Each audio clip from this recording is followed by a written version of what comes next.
questa situazione.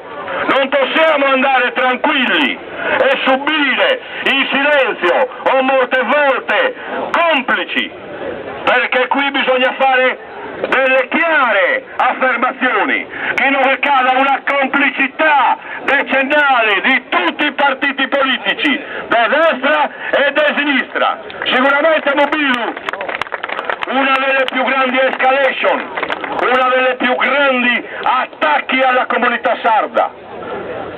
Apparentemente mettono in corso una trattativa, ma in effetti no. Sino a una settimana fa i 9 vini Bombardenne, tutti gli eserciti di Europa, per 15 giorni e per 15 notti hanno bombardato le nostre coste. Solo l'intervento del pescatore di Teulada hanno bloccato un scempio, ma in programma è ancora da continuare. Noi non siamo d'accordo a nessuna trattativa che limiti le basi militari italiane.